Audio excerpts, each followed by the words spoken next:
ಎಲ್ಲರಿಗೂ ನಮಸ್ಕಾರ.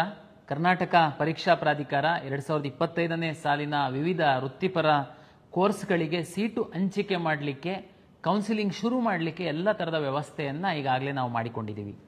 ತಮಗೆಲ್ಲ ಗೊತ್ತಿರುವಂತೆ ಈಗಾಗಲೇ ನಾವು ತಮಗೆ ವೆರಿಫಿಕೇಷನ್ ಸ್ಲಿಪ್ಪನ್ನು ಡೌನ್ಲೋಡ್ ಮಾಡೋದಕ್ಕೆ ಹೇಳಿದ್ವಿ. ಈಗಾಗಲೇ ಸಾಕಷ್ಟು ವಿದ್ಯಾರ್ಥಿಗಳು ವೆರಿಫಿಕೇಷನ್ ಸ್ಲಿಪ್ಪನ್ನು ಡೌನ್ಲೋಡ್ ಸಹ ಮಾಡಿಕೊಂಡಿದ್ದೀರಾ. ಅದರಲ್ಲಿ ಕೆಲವೊಂದು ಸಣ್ಣ ಪುಟ್ಟ ತಪ್ಪುಗಳಿತ್ತು ಅಂತಂದರೆ ಅದನ್ನು ಸರಿಪಡಿಸ್ಕೊಳ್ಳಲಿಕ್ಕೆ ಸಹ ಅಂತಿಮವಾಗಿ ನಾವು 2, 3 ಮತ್ತು 4ನೇ ತಾರೀಕು ತಮಗೆ KEAಗೆ ಅಪಾಯಿಂಟ್ಮೆಂಟ್ ತಗೊಂಡು ಬಂದು ಸರಿಪಡಿಸ್ಕೊಳ್ಳಲಿಕ್ಕೆ ಸಹ ವಿನಂತಿಯನ್ನು ನಾವು ಈಗಾಗಲೇ ಮಾಡಿಕೊಂಡಿದ್ದೀವಿ. ಮುಂದುವರೆದು ನೀಟ್ ರಿಸಲ್ಟ್ ಬಂದಿದೆ. ಬಟ್ ನಿಮ್ಮ ವೆರಿಫಿಕೇಷನ್ ಸ್ಲಿಪ್ಪಲ್ಲಿ ನೀಟ್ ಪರೀಕ್ಷೆ ಬರೆದಂಥ ವಿದ್ಯಾರ್ಥಿಗಳ ರ್ಯಾಂಕು ಡಿಸ್ಪ್ಲೇ ಆಗಿಲ್ಲ ಅನ್ನುವಂಥದ್ದು ಕೆಲವು ಪೋಷಕರು ಕೇಳ್ತಾ ಇದ್ದೀರಾ. ತಮಗೆಲ್ಲ ಗೊತ್ತಿರುವಂತೆ ನ್ಯಾಷನಲ್ ಟೆಸ್ಟಿಂಗ್ ಏಜೆನ್ಸಿಯವರು ನೀಟ್ ಪರೀಕ್ಷೆಯನ್ನು ನಡೆಸ್ತಾರೆ. ಅವರು ನೀಟ್ ರಿಸಲ್ಟನ್ನು ಪಬ್ಲಿಷ್ ಮಾಡಿದ್ದಾರೆ. ಏನು ನಮಗೆ ಎಲಿಜಿಬಲ್ ಆಗಿರುವಂತಹ ವಿದ್ಯಾರ್ಥಿಗಳ ಡೇಟಾವನ್ನು KEAಗೆ ಇನ್ನೂ ಅವರು ಕೊಟ್ಟಿಲ್ಲ. ಒಂದ್ಸರಿ ಅವರು ಕೊಟ್ಟು 1 ದಿವಸದಲ್ಲಿ ನಾವು ನಿಮ್ಮ ವೆರಿಫಿಕೇಷನ್ ಸ್ಲಿಪ್ಪಲ್ಲಿ ನಿಮ್ಮ ರ್ಯಾಂಕು ಡಿಸ್ಪ್ಲೇ ಆಗುವಂತಹ ವ್ಯವಸ್ಥೆಯನ್ನು ನಾವು ಮಾಡ್ತೀವಿ. ಅದನ್ನು ತಮಗೆ ಕಮ್ಯುನಿಕೇಟ್ ಮಾಡ್ತೀವಿ. ಆಮೇಲೆ ಕೆಲವರು ಹೊಸದಾಗಿ ಸಹ ರಿಜಿಸ್ಟ್ರೇಷನ್ನೇ ಮಾಡಿಲ್ಲ, ನಾವು ನೀಟ್ ಮುಖಾಂತರ ಮಾತ್ರ ಸೀಟನ್ನು ಪಡೆಯುವವರಿದ್ದೀವಿ, ಮ್ಯಾನೇಜ್ಮೆಂಟು, NRI ಮತ್ತೊಂದು ಅಂತೇಳಿದರೆ ತಮಗೆ ಅಂತಿಮವಾಗಿ ಸಹ ನಾವು ನಮಗೆ ಡೇಟಾ ಬರ್ತಿದ್ದಂಗೆ ಒಂದು 2-3 ಡೇಸ್ ಹೊಸದಾಗಿ ರಿಜಿಸ್ಟ್ರೇಷನ್ ಮಾಡಲಿಕ್ಕೆ ಸಹ ಅವಕಾಶವನ್ನು ಕೊಡ್ತೀವಿ. ಇವತ್ತು ನಾನು ನಿಮ್ಮ ಮುಂದೆ ಬಂದಿರುವಂಥದ್ದು ಬಹುಮುಖ್ಯವಾದಂತಹ ಕೌನ್ಸಿಲಿಂಗ್ ಪ್ರಕ್ರಿಯೆ ಬಗ್ಗೆ ಒಂದು ವಿವರಣೆಯನ್ನು ನೀಡಲಿಕ್ಕೆ ನಾನಿವತ್ತು ನಿಮ್ಮ ಮುಂದಿದ್ದೀನಿ. ತಮಗೆಲ್ಲ ಗೊತ್ತಿರುವಂತೆ ತಮ್ಮ ವೆರಿಫಿಕೇಷನ್ ಸ್ಲಿಪ್ಪಲ್ಲಿ QR ಕೋಡ್ ಸಹ ಇದೆ, ತಾವೀಗಾಗಲೇ ನೋಡಿದ್ದೀರಾ. ನೆಕ್ಸ್ಟ್ ನಾವು ಮುಂದಿನ ವಾರದಲ್ಲಿ ನಾವು ಕೌನ್ಸಿಲಿಂಗ್ ಶುರು ಮಾಡಿದರೆ, ಕೌನ್ಸಿಲಿಂಗ್ ಅಂದರೆ ತಮಗೆಲ್ಲ ಗೊತ್ತಿದೆ, ಆಪ್ಷನ್ ಎಂಟ್ರಿ ಮಾಡುವಂತಹದ್ದು ಬಹುಮುಖ್ಯವಾದಂತಹ ಘಟ್ಟ. ಆಪ್ಷನ್ ಎಂಟ್ರಿ ಮಾಡಿದ ಆಧಾರದ ಮೇಲೆ ನೀವು ಈಗಾಗಲೇ ಅರ್ಜಿಯಲ್ಲಿ ಸಲ್ಲಿಸಿರುವಂತಹ ಮಾಹಿತಿ, ಮೀಸಲಾತಿಗೆ ಸಂಬಂಧಪಟ್ಟಂತಹ ಮಾಹಿತಿ ಆಧರಿಸಿ ತಮಗೆ ಬೆಸ್ಟ್ ಸೀಟು ಹಂಚಿಕೆ ಮಾಡುವಂಥದ್ದು ವ್ಯವಸ್ಥೆ ನಮ್ಮಲ್ಲಿರುವಂಥದ್ದು. ನಾನು ನಿಮಗೆ ಇಲ್ಲಿ ಆಪ್ಷನ್ ಎಂಟ್ರಿ ಮಾಡುವಂತಹ ಪ್ರಕ್ರಿಯೆಗೆ ಈ ಹಿಂದೆ ಸೀಕ್ರೆಟ್ ಕೀ, ಪಾಸ್ವರ್ಡ್ ಮತ್ತು ಲಾಗಿನ್ ಅನ್ನು ನಾವು ವೆರಿಫಿಕೇಷನ್ ಸ್ಲಿಪ್ಪಲ್ಲಿ ಕೊಟ್ಟಿದ್ವಿ. ಆ ಜಾಗದಲ್ಲಿ ಈ ಬಾರಿ ವೆರಿಫಿಕೇಷನ್ ಸ್ಲಿಪ್ಪಲ್ಲಿ ನಾವು QR ಕೋಡನ್ನು ಕೊಟ್ಟಿದ್ದೀವಿ. ಎಲ್ಲ ವಿದ್ಯಾರ್ಥಿಗಳು ಪೋಷಕರ ಗಮನಕ್ಕೆ, ತಾವು QR ಕೋಡನ್ನು ಸ್ಕ್ಯಾನ್ ಮಾಡಿದರೆ ನಿಮ್ಮ ಲಾಗಿನ್ ಪೇಜ್ ಓಪನ್ ಆಗುತ್ತೆ. ನಂತರ ತಾವು ತಮ್ಮ ಫೇಸನ್ನು ವೆಬ್ ಕ್ಯಾಮಲ್ಲಿ ತೋರಿಸುವಂಥದ್ದು ಹಾಗೂ ತಾವು ಅರ್ಜಿಯನ್ನು ಸಲ್ಲಿಸುವಂತಹ ಸಂದರ್ಭದಲ್ಲಿ ತಾವು ರಿಜಿಸ್ಟರ್ ಮಾಡಿರುವಂತಹ ಮೊಬೈಲ್ಗೆ OTP ಬರುತ್ತೆ. ಇದನ್ನು ಎಂಟ್ರಿ ಮಾಡಿದರೆ ನೀವು ಆಪ್ಷನ್ ಎಂಟ್ರಿ ಮಾಡುವಂತಹ ಲಾಗಿನ್ ಓಪನ್ ಆಗುತ್ತೆ. ಆಪ್ಷನ್ ಎಂಟ್ರಿ ಮಾಡುವ ಪೂರ್ವದಲ್ಲಿ ತಾವು ಎಲ್ಲ ವಿದ್ಯಾರ್ಥಿಗಳು ಮತ್ತು ಪೋಷಕರು ಸ್ವಲ್ಪ ಹೋಮ್ವರ್ಕನ್ನು ತಾವು ಮಾಡಿಕೊಳ್ಬೇಕು ಅಂತೇಳಿ ನನ್ನ ವಿನಂತಿ. 1 ವಾರ ಇನ್ನೂ ಸಮಯ ಇದೆ. ತಮಗೆ ಗೊತ್ತಿರುವಂತೆ medical, dental, AYUSH, engineering, farm sciences ಮತ್ತು ವೆಟರ್ನರಿ, ನರ್ಸಿಂಗು, B.Pharm ಈ ಎಲ್ಲ ಸೀಟ್ಗಳ ಆಪ್ಷನ್ ಎಂಟ್ರಿ ಮಾಡುವಂಥದ್ದಕ್ಕೆ ನಾವು ಒಮ್ಮೆನೇ ಓಪನ್ ಮಾಡ್ತೀವಿ. ತಾವು ಎಲ್ಲ ಆಪ್ಷನ್ ಎಂಟ್ರಿಯನ್ನು, ಪ್ರಿಯಾರಿಟಿಯನ್ನು ತಾವು ಕೊಡ್ತೀರಾ. ಅದರಲ್ಲಿ ತಮ್ಮ ರ್ಯಾಂಕ್ ಆಧರಿಸಿ, ತಮ್ಮ ಪ್ರಿಯಾರಿಟಿ ಆಧರಿಸಿ ನಾವು ಸೀಟನ್ನು ಹಂಚಿಕೆ ತಮಗೆ ಮಾಡುವಂಥದ್ದು. ತಾವು ಆಪ್ಷನ್ ಎಂಟ್ರಿ ಪೂರ್ವದಲ್ಲಿ ಹೋಮ್ವರ್ಕ್ ಯಾಕೆ ಮಾಡಬೇಕು ಅಂತಂದರೆ, ನೀವು ಎಷ್ಟು ಆಪ್ಷನ್ ಬೇಕಾದ್ರೂ ಎಂಟ್ರಿ ಮಾಡ್ಬೋದು, ಅದಕ್ಕೆ ಲಿಮಿಟ್ ಇಲ್ಲ. ಆದರೆ ತಮ್ಮ ಪ್ರಿಯಾರಿಟಿ ಏನು ತಾವು ಟಿಕ್ ಮಾಡ್ತೀರಾ, ತಮಗೆ ಬೆಸ್ಟ್ ಫಸ್ಟು ಈ ಕಾಲೇಜ್ ಸಿಕ್ಬೇಕಪ್ಪ, ನನಗೆ ಈ ಕಾಲೇಜು ಕೋರ್ಸ್ ಸಿಕ್ಕಬೇಕು, ಒಂದು ವೇಳೆ ಅದು ಸಿಕ್ಕಿಲ್ಲ ಅಂತಂದರೆ ನನಗೆ ಈ ಕಾಲೇಜು, ಈ ರೀತಿ ತಾವು ಸ್ವಲ್ಪ ಪೆನ್ನು ಪೇಪರ್ ತಗೊಂಡು ಕೂತ್ಕೊಂಡು ಕಾಲೇಜುಗಳನ್ನು ಸ್ಟಡಿ ಮಾಡಿ ಕಳೆದ ವರ್ಷದ ಕಟ್ ಆಫನ್ನು ತಾವು ಪರಿಶೀಲನೆ ಮಾಡಿಕೊಂಡು ನೀಟಾಗಿ ಬರೆದಿಟ್ಕೊಂಡು ನಂತರ ನಮ್ಮ ಲಾಗಿನ್ ಓಪನ್ ಮಾಡಿಬಿಟ್ಟು ತಾವು ಆಪ್ಷನ್ ಎಂಟ್ರಿ ಮಾಡಿದ್ದು ಅದು ಕರೆಕ್ಟ್ ಆದಂತಹ ಸರಿಯಾದಂತಹ ಕ್ರಮ. ಇದನ್ನು ನೀವು ಸರಿ ಮಾಡಲಿಲ್ಲ ಅಂತಂದರೆ ಅದರದ್ದು ಪರಿಣಾಮ ಏನಾಗುತ್ತೆ, ಸೀಟು ಹಂಚಿಕೆ ಮಾಡುವಂತಹ ಸಂದರ್ಭದಲ್ಲಿ ನಿಮಗೆ ನೀವೇನಾದ್ರೂ ಆ ಕೋರ್ಸನ್ನು ಹಾಕಿರಲಿಲ್ಲ, ನಿಮ್ಮದು ಒಳ್ಳೆ ರ್ಯಾಂಕ್ ಇತ್ತು, ನಿಮ್ಮ ಸ್ನೇಹಿತ ಕಡಿಮೆ ರ್ಯಾಂಕ್ ಇದ್ರೂ ಆ ಕೋರ್ಸ್ ಹಾಕಿದ್ದ, ಅವಾಗ ಅವನಿಗೆ ಸಿಕ್ಬಿಡುತ್ತೆ. ಆ ಟೈಮಲ್ಲಿ ನೀವು ಮತ್ತೆ ಹೊಸದಾಗಿ ನಾನು ಆಪ್ಷನ್ ಎಂಟ್ರಿ ಮಾಡ್ತೀನಿ ಅಂತಂದರೆ ಎಲ್ಲ ಅವಕಾಶ ಇರಲ್ಲ. ಓಕೆ, ಈಗ ನಮ್ಮದು ಲಾಗಿನ್ ಆಗಿದ್ದೀರಾ. ತಾವು ಲಾಗಿನ್ ಆದ ನಂತರ ತುಂಬ ಸರಳೀಕರಣ ಮಾಡಿದ್ದೀವಿ ನಾವು. ವಿದ್ಯಾರ್ಥಿಗಳ ಹಿತದೃಷ್ಟಿಯಿಂದ ಆಪ್ಷನ್ ಎಂಟ್ರಿ ಮಾಡುವಂಥದ್ದು ಯಾವ ರೀತಿ ಅಂತ ಅನ್ನುವಂಥದ್ದನ್ನು ನಾವು ಬಹಳ ಸರಳೀಕರಣ ಮಾಡಿದ್ದೀವಿ. ಈಗ ನಾವು ನೋಡೋಣ. ನೀವು ಒಂದ್ಸರಿ ಲಾಗಿನ್ ಆದ ನಂತರ ಯಾವ ರೀತಿ ನೀವು ವಿವಿಧ ಕಾಲೇಜುಗಳ ವಿವಿಧ ಕೋರ್ಸುಗಳ ಆಪ್ಷನ್ ಅನ್ನು ತಾವು ಎಂಟ್ರಿ ಮಾಡಬೇಕು, ಹೇಗೆ ಮಾಡಬೇಕು ಅನ್ನುವಂಥದ್ದನ್ನು ನಮ್ಮ IT ಸಿಬ್ಬಂದಿ ಎಕ್ಸ್ಪ್ಲೈನ್ ಮಾಡ್ತಾರೆ.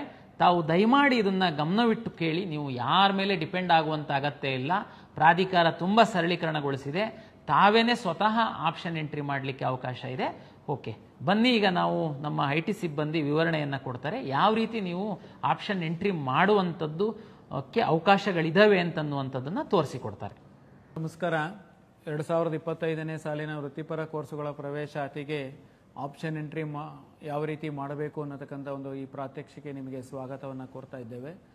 ಆಪ್ಷನ್ ಎಂಟ್ರಿ ಮಾಡುವ ಮೊದಲು ಯಾವ ರೀತಿಯ ಪೂರ್ವ ಸಿದ್ಧತೆಗಳನ್ನು ಮಾಡ್ಕೋಬೇಕು, ಅದಕ್ಕೆ ಅಗತ್ಯವಿರತಕ್ಕಂತಹ ದಾಖಲೆಗಳೇನು ಅನ್ನೋದನ್ನು ಈಗಾಗಲೇ ಮಾನ್ಯ ಕಾರ್ಯನಿರ್ವಾಹಕ ನಿರ್ದೇಶಕರು ತಿಳಿಸಿಕೊಟ್ಟಿದ್ದಾರೆ. ಅವರಿಗೆ ಧನ್ಯವಾದಗಳು. ಅಭ್ಯರ್ಥಿಗಳು ಆಪ್ಷನ್ ಎಂಟ್ರಿ ಸ್ಕ್ರೀನನ್ನು ಯಾವ ರೀತಿ ಎಂಟ್ರಿ ಆಗಬೇಕು ಅಂದರೆ, ಮೊದಲು KA ವೆಬ್ಸೈಟ್ನಲ್ಲಿ, ಪ್ರಾಧಿಕಾರದ ವೆಬ್ಸೈಟ್ನಲ್ಲಿ ಅಡ್ಮಿಷನ್ಸ್ ಅಂತ ಇರುತ್ತೆ. ಅಡ್ಮಿಷನ್ಸಲ್ಲಿ UGCET 2025 ಅನ್ನೋದನ್ನು ಸೆಲೆಕ್ಟ್ ಮಾಡ್ಕೊಳ್ಳಿ. ನಂತರ ಅಲ್ಲಿ ಒಂದು ಲಿಂಕ್ ಇರುತ್ತೆ, UGCET 2025 ಆಪ್ಷನ್ ಎಂಟ್ರಿ ಲಿಂಕ್ ಅಂತ. ಅದನ್ನು ಸೆಲೆಕ್ಟ್ ಮಾಡಿದ ತಕ್ಷಣ ನಿಮಗೆ ಈಗ ನೋಡ್ತಾ ಇರತಕ್ಕಂಥ ಸ್ಕ್ರೀನು ನಿಮಗೆ ಇಲ್ಲಿ ಬರುತ್ತೆ. ಸೊ ನಿಮಗೆ ವೆರಿಫಿಕೇಷನ್ ಸ್ಲಿಪ್ಪನ್ನು ಇಟ್ಟುಕೊಂಡಿರಿ. ಆ ವೆರಿಫಿಕೇಷನ್ ಸ್ಲಿಪ್ಪಲ್ಲಿ ನಿಮಗೆ QR ಕೋಡ್ ಇರುತ್ತೆ ಮತ್ತು option entry CET number, application number ಎಲ್ಲ ಕೂಡ ಅಲ್ಲಿ ಇರುತ್ತೆ. ಸೊ ಆ ಲಾಗಿನ್ ಸ್ಕ್ರೀನಲ್ಲಿ ನೀವು ಸ್ಟಾರ್ಟ್ ಸ್ಕ್ಯಾನ್ ಅಂತ ಕೊಟ್ಟಾಗ ಆ QR ಕೋಡನ್ನು ನೀವು ಸ್ಕ್ಯಾನ್ ಮಾಡ್ಕೋಬೇಕು. ಸೊ ಸ್ಟಾರ್ಟ್ ಸ್ಕ್ಯಾನ್ ಕೊಡಿ, QR ಕೋಡನ್ನು ತೋರಿಸಿ, ನಿಮ್ಮ ಮೊಬೈಲ್ ಸಂಖ್ಯೆಗೆ OTP ಬರುತ್ತೆ. ಆ OTPಯನ್ನು ನೀವು ಅಲ್ಲಿ ಎಂಟ್ರಿ ಮಾಡಬೇಕು. QR ಕೋಡು ಎಂಟ್ರಿ ಸ್ಕ್ಯಾನ್ ಮಾಡಲಿಕ್ಕೆ ಆಗಲಿಲ್ಲ ಅಂದರೆ ನೀವು ಆಪ್ಷನ್ ಎಂಟ್ರಿ CET ನಂಬರ್ ಮತ್ತು ಅಪ್ಲಿಕೇಶನ್ ನಂಬರನ್ನು ಎಂಟ್ರಿ ಮಾಡೋದ್ರ ಮೂಲಕ ಕೂಡ ನೀವು ಲಾಗಿನ್ ಆಗ್ಬೋದು. ಸೊ ಇದಾದಮೇಲೆ ಇಲ್ಲಿ ನಿಮಗೆ ಫೋಟೋ ಕ್ಯಾಪ್ಚರಿಂಗ್ ಸ್ಕ್ರೀನ್ ಬರ್ತಾ ಇದೆ. ಇಲ್ಲಿ ಸ್ಟಾರ್ಟ್ ಕ್ಯಾಮ್ರಾ ಅಂತ ಇದೆ. ಅಲ್ಲಿ ಕ್ಯಾಮ್ರಾ ಸ್ಟಾರ್ಟ್ ಮಾಡಿ ನಿಮ್ಮ ಫೋಟೋವನ್ನು ಅದು ಲೈವ್ ಕ್ಯಾಪ್ಚರ್ ಮಾಡುತ್ತೆ. ಸೊ ಫೋಟೋ ಕ್ಯಾಪ್ಚರ್ ಅಂತ ಇದೆ, ಅದನ್ನು ಸೆಲೆಕ್ಟ್ ಮಾಡ್ಕೊಳ್ಳಿ. ನಂತರ ವೆರಿಫೈ ಆ್ಯಂಡ್ ಲಾಗಿನ್ ಅಂತ ಇದೆ. ಸೊ ನೀವು ಅದನ್ನು ಸೆಲೆಕ್ಟ್ ಮಾಡಿದ ಮೇಲೆ ನಿಮಗೆ ಈಗ ನೀವು ನೋಡ್ತಾ ಇರತಕ್ಕಂಥ ಆಪ್ಷನ್ ಎಂಟ್ರಿ ಸ್ಕ್ರೀನ್ ಕಾಣುತ್ತೆ. ಇಲ್ಲಿ ಅಲರ್ಟ್ ಮೆಸೇಜ್ ಇದೆ. ಅಲರ್ಟ್ ಮೆಸೇಜಲ್ಲಿ ನೀವು 750 ರೂಪಾಯಿ ಪೇಮೆಂಟ್ ಮಾಡಬೇಕು ಅಂತ ಅದು ಹೇಳ್ತಾ ಇದೆ. ಸೊ ಅಭ್ಯರ್ಥಿಗಳು ಇಲ್ಲಿ ನೋಡ್ಬೋದು, ಕ್ಯಾಂಡಿಡೇಟ್ಸ್ ಆಪ್ಷನ್ ಎಂಟ್ರಿ ಅಂತ ಇದೆ. ಈಗ ಅದು ಎನೇಬಲ್ ಆಗಿಲ್ಲ. ಪೇ ಮೇ ಆನ್ಲೈನ್ ಅಂತ ಏನಿದೆ ಇದನ್ನು ಸೆಲೆಕ್ಟ್ ಮಾಡಿ ಪೇಮೆಂಟ್ ಮಾಡಿದ ನಂತರ ನಿಮಗೆ ಆಪ್ಷನ್ ಎಂಟ್ರಿ ಪೋರ್ಟಲ್ ಎನೇಬಲ್ ಆಗುತ್ತೆ. ಸೊ ಇಲ್ಲಿ ಫಸ್ಟು ಪೇಮೆಂಟನ್ನು ಮಾಡಬೇಕು. ಪೇಮೆಂಟ್ ಮಾಡಬೇಕಾದ್ರೆ ನಿಮಗೆ ಅಲ್ಲಿ ವಿವಿಧ ರೀತಿಯ ಪೇಮೆಂಟ್ ಗೇಟ್ವೇಗಳಿದೆ. ನಿಮಗೆ ಯಾವುದು ಅನುಕೂಲನೋ ನೀವು ಅದನ್ನು ಆಯ್ಕೆ ಮಾಡ್ಕೋಬಹುದು. ಸೊ ಪೇ ಆನ್ಲೈನ್ ಅಂತ ಆಯ್ಕೆ ಮಾಡಿ ನಂತರ ಇಲ್ಲಿ ನಿಮ್ಮ ಮೊಬೈಲ್ ನಂಬರನ್ನು ಎಂಟ್ರಿ ಮಾಡಿ, ನಂತರ ಇಮೇಲ್ ಅಡ್ರೆಸ್ಸನ್ನು ಎಂಟ್ರಿ ಮಾಡಿ ಅಲ್ಲಿ ಕಂಟಿನ್ಯೂ ಅಂತ ಕೊಡಿ. ಸೊ ಅಲ್ಲಿ QR ಕೋಡ್ ಸ್ಕ್ಯಾನಿಂಗ್ ಇರುತ್ತೆ. ಸೊ ನೀವು ಪೇಮೆಂಟನ್ನು ಸ್ಕ್ಯಾನ್ ಮಾಡೋದ್ರ ಮೂಲಕ ಮಾಡಬೇಕು.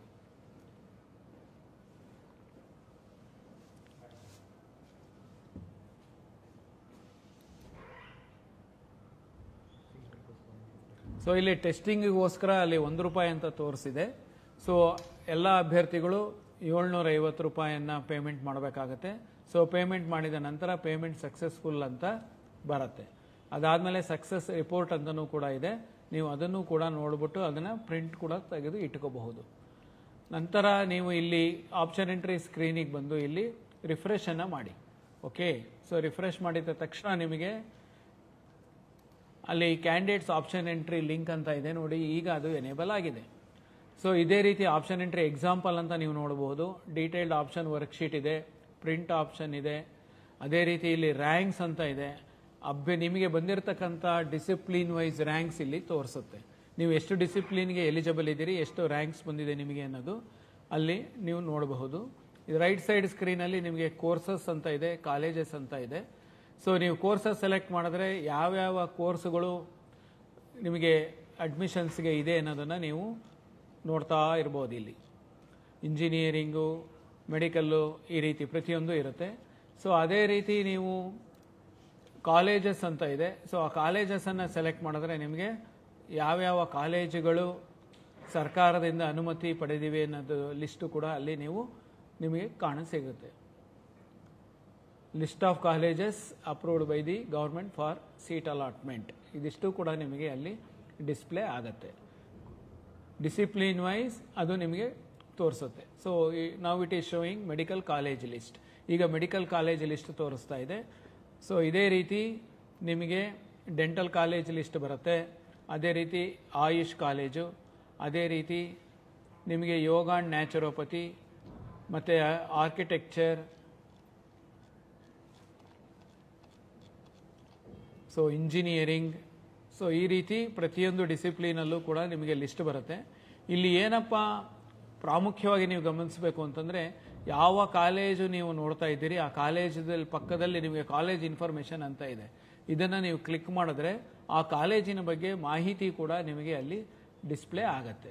ಕಾಲೇಜಿನ ಮಾಹಿತಿ ಕಾಲೇಜು ಪೋರ್ಟಲಲ್ಲಿ ಕಾಲೇಜಿನವರು ದಾಖಲಿಸಿರ್ತಾರೆ. ಕಾಲೇಜಿನವರು ದಾಖಲಿಸಿರ್ತಕ್ಕಂಥ ಮಾಹಿತಿಯನ್ನು ಅಲ್ಲಿ ಡಿಸ್ಪ್ಲೇ ಮಾಡ್ತೀವಿ. ಈಗ ಇಲ್ಲಿ ಕ್ಯಾಂಡಿಡೇಟ್ಸ್ ಆಪ್ಷನ್ ಎಂಟ್ರಿಗೆ ನಾವು ಮೊದಲು ಬರೋಣ. ಸೊ ಇದನ್ನು ಆಯ್ಕೆ ಮಾಡಿದ ನಂತರ ಇಲ್ಲಿ ನಿಮಗೆ ಒಂದು ಮೆಸೇಜ್ ಪಾಪಪ್ ಆಗುತ್ತೆ.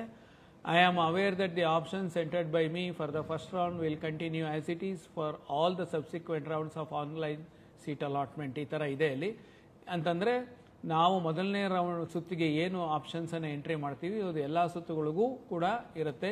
ಹೊಸದಾಗಿ ಆಪ್ಷನ್ ಎಂಟ್ರಿ ಮಾಡಲಿಕ್ಕೆ ಅವಕಾಶ ಇಲ್ಲ ಅನ್ನತಕ್ಕಂಥ ಒಂದು ಮೆಸೇಜನ್ನು ಅಲ್ಲಿ ತೋರಿಸುತ್ತೆ. ನೀವು ಅದನ್ನು ಅಗ್ರಿ ಅಂತ ಸೆಲೆಕ್ಟ್ ಮಾಡ್ಕೋಬೇಕು. ಇದಾದ ಮೇಲೆ ನಿಮಗೆ ಡಿಸಿಪ್ಲಿನ್ ಸೆಲೆಕ್ಟ್ ಮಾಡ್ಕೋಬೇಕಾಗತ್ತೆ ನೀವು. ಅಂತಂದರೆ ನಿಮಗೆ ಮೆಡಿಕಲ್, ಡೆಂಟಲ್, ಆಯುಷ್, ಯೋಗ ನ್ಯಾಚುರೋಪತಿ, ಆರ್ಕಿಟೆಕ್ಚರ್, ಇಂಜಿನಿಯರಿಂಗ್ ಈ ರೀತಿ. ಸೊ ನಿಮ್ಮ ಮೊದಲನೇ ಆಯ್ಕೆ ಯಾವುದು? ನೀವು ಈಗಾಗಲೇ ಏನು ಲಿಸ್ಟ್ ಮಾಡಿದ್ದೀರಿ ಅದರಲ್ಲಿ ಮೊದಲನೇದು ಯಾವುದು? ಉದಾಹರಣೆಗೆ ಮೆಡಿಕಲ್ ನೀವು ಮೊದಲು ಆಯ್ಕೆ ಮಾಡ್ಕೊಂಡಿದ್ರೆ ಅಲ್ಲಿ ಮೆಡಿಕಲ್ ಅಂತ ತಗೊಳ್ಳಿ. ಇದಾದಮೇಲೆ ಸೆಲೆಕ್ಟ್ ಸ್ಟ್ರೀಮ್ ಅಂತ ಇದೆ, ಕೋರ್ಸ್ ಅಥವಾ ಕಾಲೇಜ್ ಅಂತ. ಸೊ ಕೋರ್ಸ್ ಸೆಲೆಕ್ಟ್ ಮಾಡಿದ್ರೆ ನಿಮಗೆ ಅಲ್ಲಿ ಇಲ್ಲಿ ಸೆಲೆಕ್ಟ್ ಕೋರ್ಸಲ್ಲಿ ಮೆಡಿಕಲ್ ಕಾಲೇಜಲ್ಲಿ ಏನೇನಿದೆ ಅಂತಂದರೆ MBBS government, MBBS NRI, MBBS others, MBBS private ಅಂತ. ಸೊ ಅದೇ ರೀತಿ ನೀವು ಕಾಲೇಜ್ ಸೆಲೆಕ್ಟ್ ಮಾಡಿದ್ರೆ ಲಿಸ್ಟ್ ಆಫ್ ಕಾಲೇಜಸ್ ಅಲ್ಲಿ ಬರುತ್ತೆ. So Bangalore medical college, Ambedkar medical college, Kempegowda medical college, medical sciences, MS Ramaiah, ಈ ರೀತಿ ಎಷ್ಟು ಕಾಲೇಜುಗಳಿದೆ, ಎಷ್ಟು ಅಪ್ರೂವ್ ಇದೆ ಅಷ್ಟೂ ಕೂಡ ಅಲ್ಲಿ ಡಿಸ್ಪ್ಲೇ ಆಗ್ತಾ ಇರುತ್ತೆ. ಸೊ ಮೊದಲು ನಿಮಗೆ ಕೋರ್ಸನ್ನು ನೀವು ಸೆಲೆಕ್ಟ್ ಮಾಡ್ಕೋತೀರಾ. ಕೋರ್ಸನ್ನು ಸೆಲೆಕ್ಟ್ ಮಾಡಿ ನೀವು MBBS ಗೌರ್ಮೆಂಟ್ ಅಂತ ಸೆಲೆಕ್ಟ್ ಮಾಡಿ.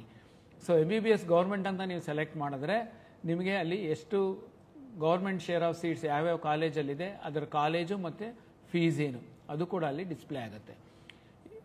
ಈಗ ESI ಮೆಡಿಕಲ್ ಕಾಲೇಜಲ್ಲಿ 1,10,100 ಅಂತ ಫೀಸ್ ಇದೆ. ಅದೇ ರೀತಿ Gulbarga institute of medical science 6,500 ಇದೆ. ಸೊ ಅದೇ ರೀತಿ ನೀವು ಪ್ರೈವೇಟ್ ಕಾಲೇಜಲ್ಲಿ ಗೌರ್ಮೆಂಟ್ ಸೀಟ್ ಅಂತಂದರೆ 1,54,321 ಫೀಸ್ ಅಂತ ಇರುತ್ತೆ. ಈ ರೀತಿ ಕಾಲೇಜು ಮತ್ತು ಫೀಸ್ ಎರಡೂ ಕೂಡ ಅಲ್ಲಿ ಡಿಸ್ಪ್ಲೇ ಆಗಿರುತ್ತೆ. ಸೊ ಈಗ ನೀವು ಲಿಸ್ಟಲ್ಲಿ ನಿಮ್ಮದು ಮೊದಲನೇ ಆಪ್ಷನ್ ಏನಿದೆ, ಫಾರ್ ಎಕ್ಸಾಂಪಲ್ ನೀವು ಬ್ಯಾಂಗ್ಳೂರ್ ಮೆಡಿಕಲ್ ಕಾಲೇಜ್ ಅಂತ ನಿಮ್ಮ ಮೊದಲನೇ ಆಪ್ಷನ್ ಇದ್ದರೆ ಅಲ್ಲಿ 1 ಅಂತ ಟೈಪ್ ಮಾಡಬೇಕು. Next Mysuru medical college second ಅಂತ ನೀವು ಸೆಲೆಕ್ಟ್ ಮಾಡಿದರೆ ಅಲ್ಲಿ 2 ಅಂತ ಟೈಪ್ ಮಾಡಿ. ಸೊ ಇದೇ ರೀತಿ ಮಂಡ್ಯ 3 ಇದ್ರೆ ಮಂಡ್ಯ 3 ಮಾಡ್ಕೊಳ್ಳಿ. ನಿಮಗೆ ನೆಕ್ಸ್ಟ್ ಯಾವ್ದು ಬೇಕು, ಶಿವಮೊಗ್ಗ ಬೇಕು, ಸೊ ಅಲ್ಲಿ 4 ಅಂತ ಟೈಪ್ ಮಾಡಿ. ಈ ರೀತಿ ನಿಮಗೆ ಯಾವ್ಯಾವ ಕಾಲೇಜುಗಳು ನೀವು ಯಾವ ಆರ್ಡ್ರಲ್ಲಿ ಹಾಕ್ಕೊಂಡಿರ್ತೀರಿ ಅಷ್ಟು ಕಾಲೇಜುಗಳನ್ನ ಮುಂದೆ ಭಾಗದಲ್ಲಿ ಇರ್ತಕ್ಕಂಥ ಬಾಕ್ಸಲ್ಲಿ ನೀವು ನಂಬರ್ಸನ್ನು ಎಂಟ್ರಿ ಮಾಡ್ತಾ ಹೋಗಬೇಕು. ನೀವು ಕಾಲೇಜ್ ಹೆಸರನ್ನು ಟೈಪ್ ಮಾಡ್ತಾ ಅವಶ್ಯಕತೆ ಇಲ್ಲ, ಅಥವಾ ಯಾವ ಕೋರ್ಸು ಅನ್ನೋದನ್ನು ಟೈಪ್ ಮಾಡ್ತಕ್ಕಂಥ ಅವಶ್ಯಕತೆ ಇರೋದಿಲ್ಲ. ಬರೀ ನಂಬರನ್ನು ನೀವು ಎಂಟ್ರಿ ಮಾಡ್ತಾ ಹೋಗಬೇಕು. ಈಗ ಇಲ್ಲಿ ಏನು ಎಂಟ್ರಿ ಮಾಡ್ತಾ ಇದ್ದೀವಿ ಈ ಆರ್ಡ್ರಲ್ಲಿ ಮಾಡಬೇಕು ಅನ್ನತಕ್ಕಂಥ ಯಾವುದೇ ಒಂದು ನಿಯಮ ಇರೋದಿಲ್ಲ. ನಿಮಗೆ ಬೇಕಾಗಿರತಕ್ಕಂಥ ಆರ್ಡ್ರಲ್ಲಿ ನೀವು ಎಂಟ್ರಿ ಮಾಡಿ. ಸೊ ಈ ಪ್ರತಿ ಒಂದು 5 ಅಥವಾ 10 ಎಂಟ್ರಿ ಮಾಡಿದ ನಂತರ ನೀವು ಇಲ್ಲಿ ಸೇವ್ ಅಂಡ್ ಸಬ್ಮಿಟ್ ಅಂತ ಇದೆ, ಇದನ್ನು ಸೆಲೆಕ್ಟ್ ಮಾಡ್ಕೊಳ್ಳಿ. ಸೇವ್ ಅಂಡ್ ಸಬ್ಮಿಟ್ ಸೆಲೆಕ್ಟ್ ಮಾಡಿದ ತಕ್ಷಣ ನಿಮಗೆ ನೀವು ಏನು ಎಂಟ್ರಿ ಮಾಡಿರ್ತೀರಿ ಅದು ನಿಮಗೆ ರೈಟ್ ಸೈಡ್ ಸ್ಕ್ರೀನಲ್ಲಿ ನಿಮಗೆ ಪ್ರಿಯಾರಿಟಿ ವೈಸ್ ಡಿಸ್ಪ್ಲೇ ಆಗ್ತಾ ಇರುತ್ತೆ. ಸೊ ಇದಾದ ನಂತರ ನೀವು ಫಸ್ಟ್ ನೆಕ್ಸ್ಟ್ ಇನ್ಯಾವುದು ಎಂಟ್ರಿ ಮಾಡಬೇಕು ಅದನ್ನು ನೀವು ಆ ನಂಬರ್ಗಳನ್ನ ಆ ಆಪ್ಷನ್ಸನ್ನು ಎಂಟ್ರಿ ಮಾಡ್ತಾ ಹೋಗ್ಬೋದು. ಈ ರೀತಿ ಮೆಡಿಕಲಲ್ಲಿ ನಿಮಗೆ ಎಷ್ಟು ಕಾಲೇಜ್ ಇದೆ ಅಷ್ಟೂ ಕಾಲೇಜುಗಳು ಬೇಕು ನಿಮಗೆ ಅನಿಸಿದ್ರೆ ನೀವು ಅಷ್ಟೂ ಕಾಲೇಜನ್ನು ಎಂಟ್ರಿ ಮಾಡಬಹುದು. ಇಷ್ಟೇ ಮಾಡಬೇಕು ಅನ್ನತಕ್ಕಂಥ ರೂಲ್ಸ್ ಇರೋದಿಲ್ಲ. ಸೊ ನಿಮಗೆ ಮೊದಲು ಮೆಡಿಕಲ್ ಸೀಟುಗಳಲ್ಲಿ ನಿಮಗೆ ಗೌರ್ಮೆಂಟ್ ಕಾಲೇಜ್ ಫಸ್ಟ್ ಬೇಕು, ಗೌರ್ಮೆಂಟ್ ಕಾಲೇಜ್ ಹಾಕ್ಕೊಳ್ಳಿ, ಅಥವಾ ಗೌರ್ಮೆಂಟ್ ಸೀಟ್ ಮೊದಲು ಬೇಕು ಅಂದರೆ ನೀವು ಗೌರ್ಮೆಂಟ್ ಸೀಟನ್ನು ಹಾಕೋಬೋದು. ಸೊ ಈ ರೀತಿ ಎಲ್ಲ ಕಾಲೇಜುಗಳಿಗೂ ನೀವು ಎಂಟ್ರಿ ಮಾಡಿದ ನಂತರ ನೀವು ಅಲ್ಲಿ ಸೇವ್ ಅಂಡ್ ಸಬ್ಮಿಟ್ ಅಂತ ಬಟನ್ ಇದೆ, ಆ ಸೇವ್ ಅಂಡ್ ಸಬ್ಮಿಟ್ ಬಟನನ್ನು ಸೆಲೆಕ್ಟ್ ಮಾಡ್ಕೊಳ್ಳಿ. ಸೊ ಮತ್ತೆ ನಿಮಗೆ ಇಲ್ಲಿ ಅಪ್ಡೇಟ್ ಆಗುತ್ತೆ. ಇನ್ಯಾವುದು ಆಪ್ಷನ್ಸ್ ಇಲ್ಲಿ ಯಾವುದು ನೀವು ಎಂಟ್ರಿ ಮಾಡಿಲ್ಲ ಅದು ಕೂಡ ನಿಮಗೆ ಲೆಫ್ಟ್ ಸೈಡ್ ಸ್ಕ್ರೀನಲ್ಲಿ ತೋರಿಸ್ತಾ ಇರುತ್ತೆ. ಸೊ ನಿಮಗೆ ಯಾವ ಪ್ರಿಯಾರಿಟಿಯಲ್ಲಿ ಆಪ್ಷನ್ ಬೇಕು ಅನ್ನೋದನ್ನು ನೀವು ಎಂಟ್ರಿ ಮಾಡ್ತಾ ಇರ್ಬೋದು. ಈ ರೈಟ್ ಸೈಡ್ ಸ್ಕ್ರೀನಲ್ಲಿ ನೀವು ನೋಡ್ಬೋದು the options entered by the candidate in the order of priority wise ಅದು ತೋರಿಸ್ತಾ ಇರುತ್ತೆ. ಸೊ ನೆಕ್ಸ್ಟ್ ನಿಮಗೆ ಇಲ್ಲಿ ಈಸ್ಟ್ ಪಾಯಿಂಟ್ ಕಾಲೇಜ್ ಅಂತ ಇದೆ. ಸೊ ನೀವು ಅದು ಬೇಕು ಅಂತಂದರೆ ನೆಕ್ಸ್ಟ್ ನಂಬರನ್ನು ಹಾಕ್ಕೊಳ್ಳಿ. ಸೊ ಅದೇ ರೀತಿ ಸಿದ್ಧಗಂಗಾ, ನಿಮಗೆ ಯಾವ ರೀತಿ ಬೇಕು ನೀವು ಆ ರೀತಿ ಆಪ್ಷನ್ಸನ್ನು ಎಂಟ್ರಿ ಮಾಡಬಹುದು.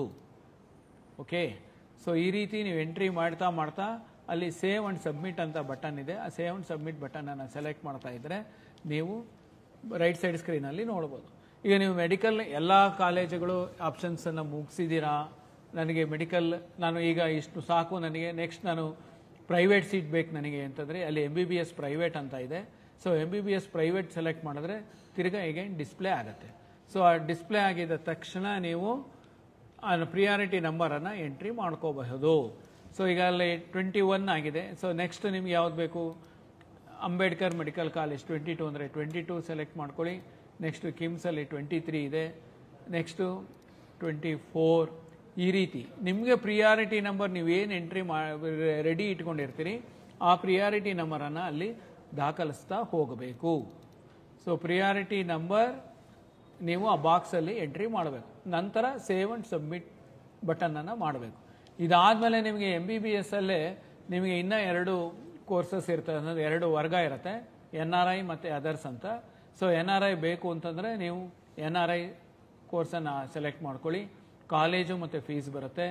ಅದೇ ರೀತಿ ನಿಮ್ಗೆ MBBS ಅದರ್ಸ್ ಅಂತ ಇದೆ, ಮ್ಯಾನೇಜ್ಮೆಂಟ್ ಸೀಟ್ ಅಂತ, ಆಡಳಿತ ಮಂಡಳಿ ಸೀಟ್ ಅಂತ ಹೇಳ್ತಾರೆ, ಅದು ಕೂಡ ನಿಮಗೆ ಅಲ್ಲಿ ಡಿಸ್ಪ್ಲೇ ಆಗುತ್ತೆ.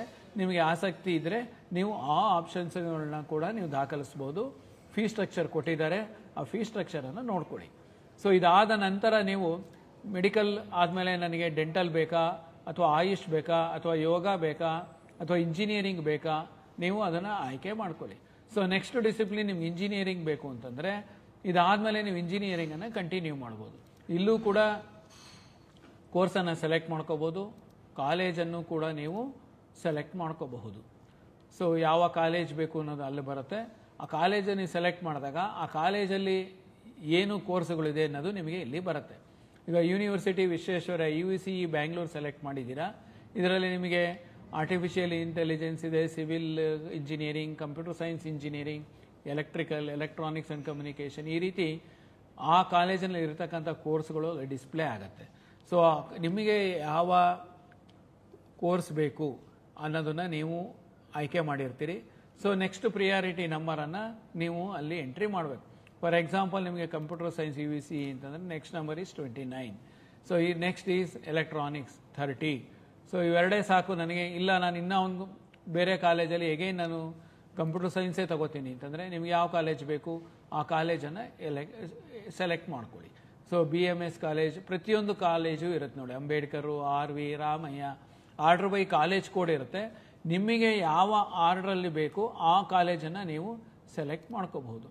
ಸೊ ಆ ಕಾಲೇಜನ್ನು ಸೆಲೆಕ್ಟ್ ಮಾಡಿದ ತಕ್ಷಣ ನಿಮಗೆ ಅಲ್ಲಿ ಇರತಕ್ಕಂಥ ಕೋರ್ಸ್ಗಳು ಡಿಸ್ಪ್ಲೇ ಆಗುತ್ತೆ. ನೀವು ಆ ಕೋರ್ಸ್ ಮುಂದೆ ನಿಮಗೆ ಯಾವುದು ಬೇಕು ಆ ಪ್ರಿಯಾರಿಟಿ ನಂಬರನ್ನು ನೀವು ಎಂಟ್ರಿ ಮಾಡಿ. ಪ್ರಿಯಾರಿಟಿ ನಂಬರ್ ಎಂಟ್ರಿ ಮಾಡಿ ನಂತರ ಸೇವ್ ಅಂಡ್ ಸಬ್ಮಿಟ್ ಬಟನನ್ನು ನೀವು ಆಯ್ಕೆ ಮಾಡ್ಕೋಬೇಕು. ಸೊ ಇದಾದ ನಂತರ ನಿಮಗೆ ಈ ಪ್ರಿಯಾರಿಟಿ ನಂಬರ್ ವೈಸ್ ಏನಿದೆ ಅದು ಈಗಾಗಲೇ ಹೇಳಿದ್ದೀನಿ, ಅದೇ ರೀತಿ ನಿಮಗೆ ಅಲ್ಲಿ ಡಿಸ್ಪ್ಲೇ ಆಗ್ತಾ ಇರುತ್ತೆ.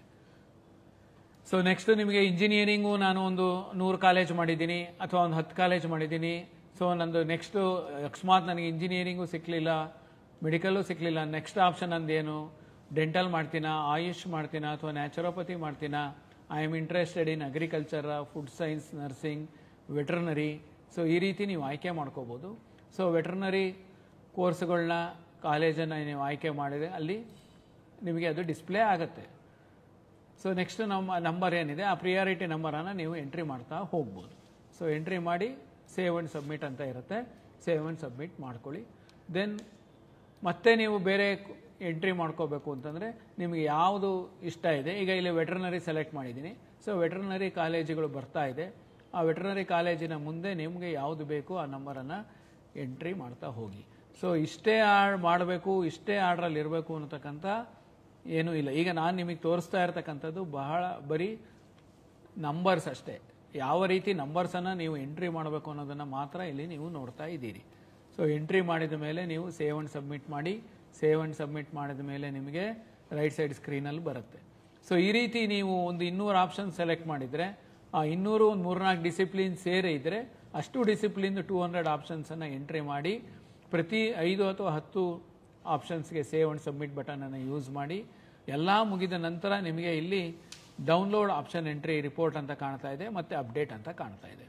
ಈ ಅಪ್ಡೇಟ್ ಏನಪ್ಪ ಅಂತಂದರೆ, ಫಾರ್ ಎಕ್ಸಾಂಪಲ್ ನಿಮಗೆ 6ನೇ ಸೀರಿಯಲ್ ನಂಬರ್ ಇರ್ತಕ್ಕಂಥದ್ದು ಪ್ರಿಯಾರಿಟಿ ನಂಬರ್ ಇರೋದು ನಿಮಗೆ ಬೇಡ ಅನಿಸಿದ್ರೆ ನೀವೇನು ಮಾಡ್ಬೋದು, ಅದನ್ನು ಮಾಡಿಫೈ ಮಾಡ್ಬೋದು. ಅದನ್ನು ತಗೊಂಡು ನಾನು ಲಾಸ್ಟ್ಗೆ ಹಾಕ್ತೀನಿ ಅಂತಂದರೆ ಆ ಲಾಸ್ಟ್ ನಂಬರ್ ಏನಿದೆ ನೀವು ಎಂಟ್ರಿ ಮಾಡಿ ಅಲ್ಲಿ ಅಪ್ಡೇಟ್ ಅಂತ ಕೊಟ್ಟರೆ ಅದು ನಿಮಗೆ ರೀಆರ್ಡರ್ ಆಗಿ ಹೋಗಿ ಲಾಸ್ಟಲ್ಲಿ ಕೂತ್ಕೊಳ್ಳುತ್ತೆ. ಸೊ ಈಗ ನೀವು ಇಲ್ಲಿ ನೋಡ್ಬೋದು, ಈಗ ಏನು ಲಾಸ್ಟ್ ನಂಬರ್ ಎಂಟ್ರಿ ಆಗಿರುತ್ತೆ ಅದು ನಿಮಗೆ ಅಲ್ಲಿ ಬಂದಿರುತ್ತೆ. ಸೊ ಅದೇ ರೀತಿ ನಿಮಗೆ ಈಗ ನನಗೆ 38ನೇ ಆಪ್ಷನ್ ಬೇಕಿಲ್ಲ, ನಾನು ಅದನ್ನು ಡಿಲೀಟ್ ಮಾಡಬೇಕು ಅಂದರೆ ನೀವು ಅಲ್ಲಿ ಕರ್ಸರ್ ಇಟ್ಬಿಟ್ಟು 0 ಅಂತ ಪ್ರೆಸ್ ಮಾಡಿ ಅಪ್ಡೇಟ್ ಅಂತ ಕೊಟ್ಟರೆ ನಿಮಗೆ ಅದು ಆಪ್ಷನ್ ಎಂಟ್ರಿ ಲಿಸ್ಟಿಂದ ಡಿಲೀಟ್ ಆಗುತ್ತೆ. ಡಿಲೀಟ್ ಆಗಿಬಿಟ್ಟು ಲೆಫ್ಟ್ ಸೈಡ್ ಸ್ಕ್ರೀನ್ ಏನಿದೆ ಅಲ್ಲಿ ಬಂದು ಮೊದಲಿನ ಪೊಸಿಷನಲ್ಲಿ ಕೂತ್ಕೊಳ್ಳುತ್ತೆ. ಸೊ ಈಗ ನೆಕ್ಸ್ಟು ನಿಮಗೆ ಡೌನ್ಲೋಡ್ ಆಪ್ಷನ್ ಎಂಟ್ರಿ ರಿಪೋರ್ಟ್ ಅಂತ ಇದೆ. ಇದನ್ನು ಸೆಲೆಕ್ಟ್ ಮಾಡಿದಾಗ ನೀವು ಎಷ್ಟು ಕಾಲೇಜ್ ಎಂಟ್ರಿ ಮಾಡಿದ್ದೀರಾ, ಯಾವ ಆರ್ಡ್ರಲ್ಲಿ ಮಾಡಿದ್ದೀರಾ, ಯಾವ ಟೈಮಲ್ಲಿ ಮಾಡಿದ್ದೀರಾ ಅನ್ನೋದನ್ನು ನಿಮಗೆ ಲಿಸ್ಟು ಇಲ್ಲಿ ಡಿಸ್ಪ್ಲೇ ಆಗುತ್ತೆ. ಇದಾದಮೇಲೆ ನೀವು ಇಲ್ಲಿ ಲಾಸ್ಟಲ್ಲಿ ನೋಡ್ಬೋದು ನೀವು ಯಾವ್ಯಾವ ಪ್ರಿಯಾರಿಟಿ ನಂಬರ್ ಎಂಟ್ರಿ ಮಾಡಿಲ್ಲ. ಸೊ ಈ ಪ್ರಿಯಾರಿಟಿ ನಂಬರ್ಗಳು ಈ ಲಿಸ್ಟ್ನಲ್ಲಿ ಇಲ್ಲ ಅನ್ನೋದು ಕೂಡ ನಿಮಗೆ ಅಲ್ಲಿ ತೋರಿಸ್ತಾ ಇದೆ. ಸೊ ಇದು ಆಪ್ಷನ್ ಎಂಟ್ರಿ ಪ್ರಿಂಟ್ಔಟ್. ಇದನ್ನು ನೀವು ಆಪ್ಷನ್ ಎಂಟ್ರಿ ಪ್ರಿಂಟ್ಔಟನ್ನು ತೊಗೊಂಡು ಮತ್ತೊಮ್ಮೆ ಪರಿಶೀಲಿಸಿ ಇದರಲ್ಲಿ ಏನಾದ್ರು ಮತ್ತೆ ನೀವು ಮಾಡಿಫೈ ಮಾಡಬೇಕು ಅಂತಂದರೆ ಈ ಸ್ಕ್ರೀನಿಗೆ ಬಂದು ನೀವು ಮಾಡಿಫೈ ಯಾವ ಆಪ್ಷನ್ಸ್ ಇದೆ, ಯಾವ ಕಾಲೇಜ್ ಬೇಕು ಅನ್ನೋದನ್ನು ಸೆಲೆಕ್ಟ್ ಮಾಡಿ ನೀವು ಆಪ್ಷನ್ಸನ್ನು ಮಾಡಿಫೈ ಮಾಡ್ಕೋಬೋದು, ಡಿಲೀಟ್ ಮಾಡ್ಬೋದು, ರೀಆರ್ಡರ್ ಮಾಡ್ಬೋದು. ಈ ರೀತಿ ವರ್ಕನ್ನು ನೀವು ಎಷ್ಟು ಸಲ ಬೇಕಾದರೂ ಮಾಡ್ಬೋದು. ಶೆಡ್ಯೂಲ್ ಡೇಟ್ಸ್ ಏನಿದೆ ಆ ಡೇಟಿನ ಒಳಗಾಗಿ ಅಂತಂದರೆ ನಿಗದಿತ ದಿನಾಂಕದ ಒಳಗಾಗಿ ಎಷ್ಟು ಸಲ ಬೇಕಾದ್ರೂ ನೀವು ಲಾಗಿನ್ ಆದ ನಂತರ ನೀವು ಆಪ್ಷನ್ಸ್ ಎಂಟ್ರಿ ಪೋರ್ಟಲನ್ನು ನೋಡಿ ಪರಿಶೀಲಿಸ್ಕೊಂಡು ನೀವು ಆಪ್ಷನ್ಸನ್ನು ಮಾಡಿಫೈ ಮಾಡ್ಕೊಳ್ಳಿ, ಎಂಟ್ರಿ ಮಾಡ್ಕೊಳ್ಳಿ. ಇದಕ್ಕೆ ಆಪ್ಷನ್ ಎಂಟ್ರಿ ಅಂತ ನಿಮಗೆ ಕರೀತಾರೆ. ಸೊ ಈ ಆಪ್ಷನ್ ಎಂಟ್ರಿ ಮಾಡೋದಕ್ಕಿಂತ ಮುಂಚೆ ಈಗಾಗಲೇ ಹೇಳಿದ ಹಾಗೆ ಒಂದು ಲಿಸ್ಟ್ ಆಫ್ ಕಾಲೇಜಸನ್ನು ಮಾಡ್ಕೊಳ್ಳಿ, ಕೋರ್ಸನ್ನು ಮಾಡ್ಕೊಳ್ಳಿ. ಇದಾದ ಮೇಲೆ ನೀವು ಆ ಲಿಸ್ಟನ್ನು just transfer into that particular college and the courses. So ಇದಾದಮೇಲೆ ನಿಮಗೆ ಅಲ್ಲಿ ಲಾಗೌಟ್ ಬಟನ್ ಅಂತ ಇದೆ. ಆ ಲಾಗೌಟ್ ಬಟನನ್ನು ನೀವು ಸೆಲೆಕ್ಟ್ ಮಾಡಿದ್ರೆ ಲಾಗೌಟ್ ಆಗುತ್ತೆ. ಇದನ್ನು ಆಪ್ಷನ್ ಎಂಟ್ರಿ ಅಂತ ಕರೀತಾರೆ. Thank you. ತಾವು ಈಗ ನೋಡಿದೀರಾ ಯಾವ ರೀತಿ ಲಾಗಿನ್ ಆದ ನಂತರ ಆಪ್ಷನ್ ಎಂಟ್ರಿ ಮಾಡ್ಬೋದು ಅಂತನ್ನುವಂಥದ್ದನ್ನ. ದಯಮಾಡಿ ನಾನು ಈಗಾಗಲೇ ಹೇಳ್ದಂತೆ ತಾವು ಹೋಮ್ವರ್ಕ್ ಮಾಡ್ಕೊಂಡು ಆದಷ್ಟು ಆಪ್ಷನ್ಗಳನ್ನ ಎಂಟ್ರಿ ಮಾಡುವಂಥದ್ದಕ್ಕೆ ಪ್ರಯತ್ನ ಮಾಡಬೇಕಾಗುತ್ತೆ. ತಾವು ಇನ್ನೊಂದು ತಮಗೆ ವಿಶೇಷವಾಗಿ ಗಮನ ಇರಲಿ, ಮೊದಲ ಸುತ್ತಿಗಿನಲ್ಲಿ ಅಂದರೆ ಪೂರ್ವದಲ್ಲಿ ನಾವೇನು ಮೊದಲ ಸುತ್ತಿಗೆ ನಾವು ಸೀಟ್ ಅನೌನ್ಸ್ ಮಾಡ್ತೀವಿ, ತಾವು ಫಸ್ಟು ಆಪ್ಷನ್ ಎಂಟ್ರಿನ ಎಷ್ಟು ಬೇಕಾದರೂ ತಾವು ಆಪ್ಷನ್ ಎಂಟ್ರಿಯನ್ನು ಮಾಡ್ಬೋದು. ನಾವು ಮುಂದಿನ 2 ಅಥವಾ 3 ರೌಂಡ್ಗಳಲ್ಲಿ ನಾವು ಸೀಟ್ ಹಂಚಿಕೆ ಮಾಡುವಂಥದ್ದು ತಾವು ಮೊದಲ ರೌಂಡ್ ಆಪ್ಷನ್ ಎಂಟ್ರಿ ಮಾಡಿರುವಂಥದ್ದು. ಹಾಗಾಗಿ ನೀವು ನಂತರದ ದಿನಗಳಲ್ಲಿ ಆಪ್ಷನ್ ಅನ್ನು ಡಿಲೀಟ್ ಮಾಡಬಹುದು, ಮೇಲೆ ಕೆಳಗೆ ಮಾಡಬಹುದು. ಆದರೆ ನೀವು ಯಾವುದಾದ್ರೂ ಆಪ್ಷನ್ ಹಾಕಿಲ್ಲ ಅಂತಂದ್ರೆ ಹೊರಗಿಂದ ಒಂದು ಆಪ್ಷನ್ ಅನ್ನು ತಗೊಂಡು ಬಂದು 1 ರೌಂಡ್ ಮುಗಿದ ನಂತರ ನಾವು ಎಂಟ್ರಿ ಮಾಡಲಿಕ್ಕೆ ಅವಕಾಶ ಕೊಡಲ್ಲ. ದಯಮಾಡಿ ಅರ್ಥ ಮಾಡ್ಕೊಳ್ಳಿ, ಇದು ಬಹಳ ಬಹು ಮುಖ್ಯವಾದಂತಹ ಒಂದು ವಿಷಯ. ಯಾಕೆಂದ್ರೆ ತುಂಬಾ ವಿದ್ಯಾರ್ಥಿಗಳು ಏನ್ ಮಾಡ್ತೀರಾ, ತಾವು ಕೆಲವು ಆಪ್ಷನ್ಗಳನ್ನ ಹಾಕ್ಬಿಡ್ತೀರಾ. ನಾವು ಫಸ್ಟ್ ರೌಂಡ್ ಸೀಟ್ ಅಲಾಟ್ ಮಾಡ್ತೀವಿ, ಆವಾಗ ನಿಮ್ಗೆ ಗೊತ್ತಾಗುತ್ತೆ ಓ ಇತರೆ ಕಾಲೇಜ್ಗಳು ಸಹ ಚೆನ್ನಾಗಿತ್ತು, ಆ ಕಾಲೇಜ್ಗಳನ್ನ ನಾವು ಹಾಕಿತ್ತು ಅಂತಂದ್ರೆ ನಮಗೆ ಆ ಕಾಲೇಜಲ್ಲಿ ಸಿಕ್ತಿತ್ತು, ಆ ಕಾಲೇಜಲ್ಲಿ ಇನ್ನೂ ಸಹ ಕೆಲವು ಸೀಟ್ಗಳಿದಾವೆ, ನಾವು ಈಗ ಎಂಟ್ರಿ ಮಾಡೋಣ ಅಂತ. ನೋ, ಅವಕಾಶ ಇಲ್ಲ. ಅದಕ್ಕೆ ನಾನು ರಿಕ್ವೆಸ್ಟ್ ಮಾಡ್ತಾ ಇರುವಂಥದ್ದು, ಮೊದಲು ನಾವೇನು ಆಪ್ಷನ್ ಎಂಟ್ರಿ ಮಾಡೋದಕ್ಕೆ ನಿಮಗೆ ಹೇಳ್ತೀವಿ, ತಾವು ಗರಿಷ್ಠ ಎಷ್ಟು ಸಾಧ್ಯ ಅಷ್ಟು ಕೋರ್ಸ್ಗಳನ್ನ ಕಾಲೇಜ್ಗಳನ್ನ ತಾವು ಆಪ್ಷನ್ ಎಂಟ್ರಿ ಮಾಡಿ. ಫಸ್ಟ್ ರೌಂಡ್ ಸೀಟ್ ಅಲಾಟ್ಮೆಂಟ್ ಆದಮೇಲೆ ನೀವು ನಿಮ್ಮ ಒಂದು ಲಾಗಿನ್ ಒಳಗಡೆ ಇರುವಂತಹ ಆಪ್ಷನ್ಗಳಲ್ಲಿ ನೀವು ಮೇಲೆ ಕೆಳಗೆ ರೀಅರೇಂಜ್ ಮಾಡ್ಬೋದು, ಡಿಲೀಟ್ ಮಾಡ್ಬೋದು, ಏನೆಲ್ಲ ಮಾಡಲಿಕ್ಕಿರುತ್ತೆ. ಹೊಸ ಕಾಲೇಜು ಹೊಸ ಕೋರ್ಸನ್ನು ನಾವು ಮತ್ತೆ ನಿಮಗೆ ಆಪ್ಷನ್ ಎಂಟ್ರಿ ಮಾಡುವಂಥದ್ದಕ್ಕೆ ಅವಕಾಶ ಕೊಡಲ್ಲ. ಒಂದು ವೇಳೆ ಯಾವುದಾದ್ರೂ ಹೊಸ ಕಾಲೇಜನ್ನು ನಾವು ತಗೊಂಡು ಬಂದರೆ ಯಾವುದಾದ್ರೂ ಹೊಸ ಕೋರ್ಸ್ ಏನಾದರೂ ನಾವು ತಗೊಂಡು ಬಂದರೆ ಅವಾಗ ಕೊಡ್ತೀವಿ. ಬಟ್ ಫಸ್ಟ್ ರೌಂಡ್ಗಿಂತ ಪೂರ್ವದಲ್ಲಿ ಇದ್ದಂತಹ ಕಾಲೇಜು ಕೋರ್ಸ್ಗಳನ್ನ ನೀವು ಹಾಕದೆ ನಂತರ ಬಂದ್ಬಿಟ್ಟು ತಾವು ಹಾಕ್ತೀವಿ ಅಂತಂದರೆ ಅವಕಾಶ ಇರಲ್ಲ. ತಾವು ಈ ವಿಡಿಯೋವನ್ನು ತಾವು ಏನು ನಮ್ಮ ಆಪ್ಷನ್ ಎಂಟ್ರಿದು ಒಂದೆರಡು ಬಾರಿ ತಾವು ಕೇಳಿ ತಮಗೆ ತುಂಬ ಸ್ಪಷ್ಟತೆ ಬರುತ್ತೆ. ಅದರ ಆಧಾರದ ಮೇಲೆ ತಾವು ಬೇರೆ ಯಾರಿಗೆ ಡಿಪೆಂಡ್ ಆಗದೆ ತಾವೇನೇ ಆಪ್ಷನ್ ಎಂಟ್ರಿ ಮಾಡುವಂಥದ್ದಕ್ಕೆ ಸಾಧ್ಯ ಆಗುತ್ತೆ. ಇದರಿಂದ ನಿಮಗೆ ಉಪಯೋಗ ಆಗಿದೆ ಅಂತೇಳಿ ನಾನು ಭಾವಿಸ್ತೀನಿ. ಈ ಥರದ್ದು ನಾವು ಹೊಸ ಹೊಸ ವಿಷಯಗಳ ಏನಾದ್ರೂ ಬಂತು ಅಂತಂದರೆ ತಮಗೆ ನಮ್ಮ ಪ್ರಾಧಿಕಾರದ ಯೂಟ್ಯೂಬ್ ಚಾನಲಲ್ಲಿ ವಿಡಿಯೋ ಮಾಡಿ ತಮಗೆ ನಾವು ಕಳಿಸ್ಕೊಡ್ತಾ ಇರ್ತೀವಿ. ಹಾಗಾಗಿ ಹೊಸ ವಿಡಿಯೋ ಬಂದಾಗ ತಮಗೆ ಅಲರ್ಟ್ ಬೇಕಂತಂದರೆ ತಾವು ದಯಮಾಡಿ KEA ಯೂಟ್ಯೂಬ್ ಚಾನಲ್ಗೆ ಸಬ್ಸ್ಕ್ರೈಬ್ ಆಗಿ ಅಂತ ವಿನಂತಿ ಮಾಡ್ತೀನಿ. ಮತ್ತೆ ನಾವು ಸಾಕಷ್ಟು ಈ ನೋಟಿಫಿಕೇಶನ್ಗಳನ್ನ ನಾವು ಮಾಡ್ತಾ ಇರ್ತೀವಿ. ಆ ಎಲ್ಲ ನೋಟಿಫಿಕೇಶನನ್ನು ರಿಯಲ್ ಟೈಮಲ್ಲಿ ನಾವು ನಮ್ಮ ಎಕ್ಸ್ ಖಾತೆಯಲ್ಲಿ ನಾವು ಅಪ್ಲೋಡ್ ಮಾಡ್ತೀವಿ. ಹಾಗಾಗಿ ತಾವು ದಯಮಾಡಿ ಕರ್ನಾಟಕ ಪರೀಕ್ಷಾ ಪ್ರಾಧಿಕಾರದ ಎಕ್ಸ್ ಖಾತೆಯನ್ನು ಸಹ ತಾವೇನಾದರೂ ಫಾಲೋ ಮಾಡ್ತು ಅಂತಂದರೆ ನಿಮಗೆ ಎಲ್ಲ ನೋಟಿಫಿಕೇಶನ್ಸು ಸರಿಯಾದ ಸಮಯದಲ್ಲಿ ತಮಗೆ ಸಿಗುತ್ತೆ. ಎಲ್ಲ ವಿದ್ಯಾರ್ಥಿಗಳಿಗೆ ಮತ್ತು ಪೋಷಕರಿಗೆ ಮತ್ತೊಮ್ಮೆ ವಂದನೆಗಳು.